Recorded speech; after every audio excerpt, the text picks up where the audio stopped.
नमस्कार विद्यार्थी मित्रांनो, ग्रो अप इन्स्टिट्यूटमध्ये आपण सर्वांचे स्वागत आहे.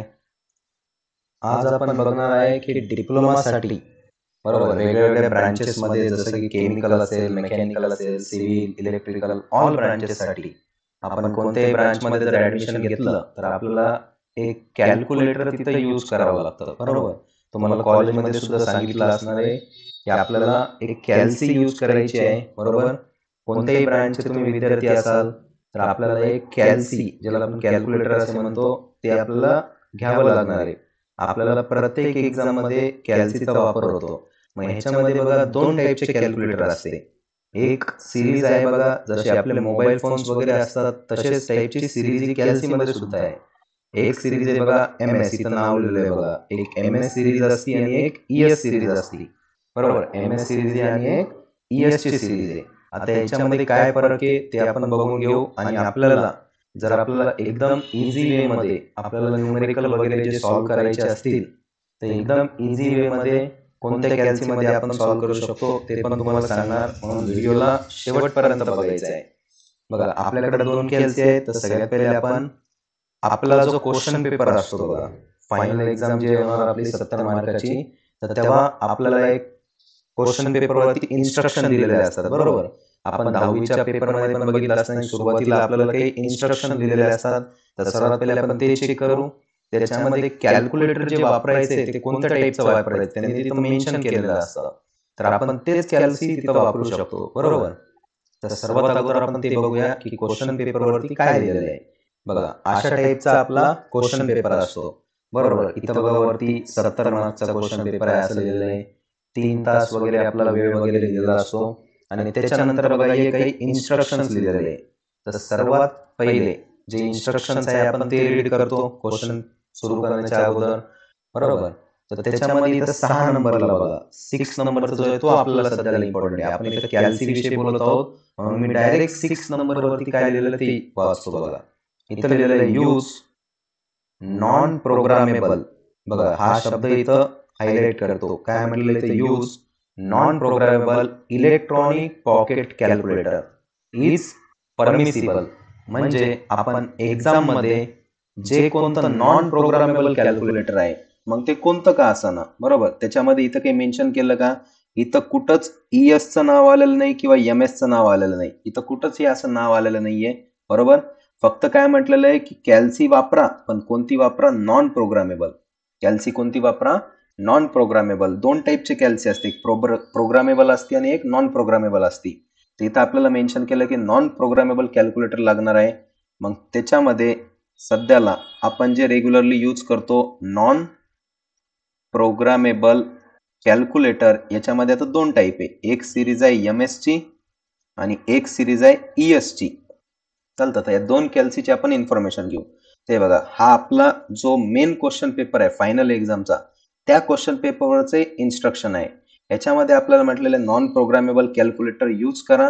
मग ते कोणतं का असेना आपण ते यूज करू शकतो, पण ते कोणतं पाहिजे? Non programmable. मग ह्याच्यामध्ये सगळ्यात पहिला टाईप बघा. इथं लिहिलेलं आहे.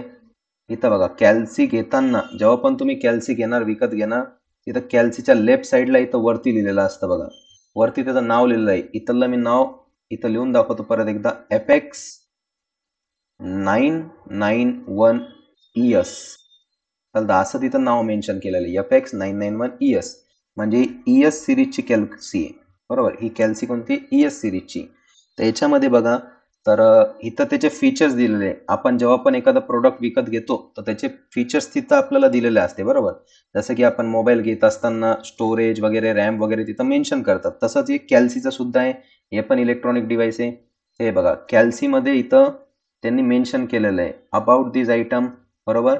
इथं त्यांनी मेन्शन केलेलं आहे की आपली जी कॅल्सी आहे बघा redesign ES plus series calculator featuring easy to understand म्हणजे इझी कॅल्सी आहे थोडी.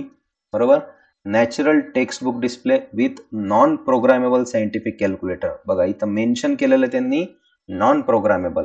बरोबर. जसं की आपल्या क्वेश्चन पेपरवरती मेन्शन केलेलं आहे की आपण कोणती कॅल्सी वापरू शकतो? Non programmable. आणि ESच्या सिरीजमध्ये सुद्धा इथं आपल्याला दिलेलं आहे की नॉन प्रोग्रामेबल सायंटिफिक कॅल्क्युलेटर. म्हणजे ही जी ESची कॅल्क्युलेसी आहे बरोबर, ही सुद्धा कशी आपली नॉन प्रोग्रामेबल आहे. ES सुद्धा काय आपलं नॉन प्रोग्रामेबल आहे. म्हणून बघा आपण हेडिंग सुद्धा काय दिलेली आहे, नॉन प्रोग्रामेबल कॅल्क्युलेटर. मग या कॅल्सीमध्ये आणि जी आता दुसरी बघणार आहे बघा, दुसरी एकदा बघून घेऊ. ही सेकंड नंबरची कॅल्सी आहे बघा, ही MS सिरीजची कॅल्सी आहे. इथं बघा, इथं नाव लिहिलेलं असतं वरती कोपऱ्यामध्ये लेफ्ट साईडला, लेफ्ट कॉर्नरला नाव लिहिलं आहे, तिथं लिहिलेलं आहे बघा FX 991 MS. काय लिहिलं तिथं, FX 991 MS. ही सुद्धा कॅल्सी तुम्ही घेतली तरी काही फरक पडणार नाही. ही सुद्धा कशी आहे, नॉन प्रोग्रामेबल आहे. ही सुद्धा कॅल्सी कशी आहे, नॉन प्रोग्रामेबल आहे. फक्त फरक काय आता, तर आपण कोणती प्रेफर करायला पाहिजे. बरोबर, आपलं व्हिडिओची हेडिंगच तुम्ही बघितली असं नाही, थंबनेल वरती सुद्धा बघितलं की कोणती कॅल्सी, हाऊ टू सिलेक्ट कॅल्सी. बरोबर, कोणत्या टाईपची कॅल्सी आपण सिलेक्ट करायला पाहिजे. जर बघा तुम्ही MS ची कॅल्सी जर सिलेक्ट केली तर त्याच्यासाठी तुमचं बेसिक मॅथ पक्क पाहिजे. बरोबर, बेसिक मॅथ तुमचं व्यवस्थित पाहिजे. बेसिक मॅथमॅटिक्स म्हणजे काय, कुठं ब्रॅकेट घ्यायला पाहिजे, कुठं डिव्हिजनचा रूल यूज व्हायला पाहिजे, बोर्डमास रूल ज्याला आपण म्हणतो, लहानपणी आपण शिकलो होतो बोर्डमास रूल ज्याला आपण म्हणायचो. बरोबर, bracket, of, division, multiplication, addition आणि सबट्रॅक्शन. बरोबर, कंचे भागू बेवा आपण ज्याला म्हणायचो, कंस सोडवा मग ब्रॅकेट सोडवा. बरोबर, ब्रॅकेट सोडवा म्हणायचो, मग भागाकार करा, गुणाकार करा, बेरीज करा, वजाबाकी करा. तसा रूल जर आपल्याला व्यवस्थित येत असेल तर आपण MS ची कॅल्सी इझिली वापरू शकतो. याच्यामध्ये इक्वेशन्स जे असते पुढं चालून, आता फर्स्ट इयरला काही अडचण येणार नाही तुम्हाला, पण जेव्हा तुम्ही सेकंड इयरला जाणार, थर्ड इयरला जाणार किंवा इंजिनिअरिंगला जाणार, बरोबर, इंजिनिअरिंगला जाणार, तर ही कॅल्सी आपण वापरू शकत नाही तिथं, म्हणजे थोडंसं प्रॉब्लेम येतो. काही इक्वेशन्स असे येतील तुम्हाला इंजिनिअरिंगमध्ये गेल्यावर किंवा डिप्लोमाच्या सेकंड थर्ड इयरला, काही इक्वेशन्स असे येतील की जे या MS च्या कॅल्सीमध्ये सॉल्व्ह करणं थोडंसं अवघड जातं. बरोबर, मग इझी कोणतं आहे, तर सगळ्यात इझी कॅल्सी आहे बघा ही आपली 991 ES ची. 991 ES ज्यांचं मॅथमॅटिक्स थोडंसं वीक आहे. वीक म्हणजे कसं की ज्यांना थोडंसं ब्रॅकेट कुठं टाकायचा, कुठं अप्लाय करायचा, कुठं ऍडिशन करायची, कशी सबट्रॅक्शन करायची, कुठं डिव्हिजनचा सिम्बॉल यूज करायचा, ते थोडंसं जर अवघड जात असेल आणि मोठे मोठे इक्वेशन आपल्याला इझिली सॉल्व्ह करायचे असेल, म्हणजे याच्यामध्ये मिस्टेक जे असणार ते कमी होणार. ही जी कॅल्सी जर तुम्ही वापरली तर मिस्टेक कशी होणार, कमी होणार. या कॅल्सीमध्ये 991 ES ची जी कॅल्सी आहे त्या कॅल्सीमध्ये मिस्टेक कशी होणार, कमी होणार आहे. जर तुम्ही MS ची कॅल्सी वापरत असाल तर तुम्हाला प्रॅक्टिस थोडीशी जास्त करावं लागणार आणि त्याच्यामध्ये चुकण्याची शक्यता थोडी जास्त असते. चालतं, म्हणजे आपलं अँसर जे ते चुकू शकतं. जर आपण व्यवस्थित पुटअप नाही केलं तर आपलं अँसर इथं चुकू शकते. पण ES च्या कॅल्सीमध्ये असं होणार नाही, कारण की इथं बघा, इथे एक फंक्शन दिलेलं आहे, बॉक्स डिवायडेड बाय बॉक्स.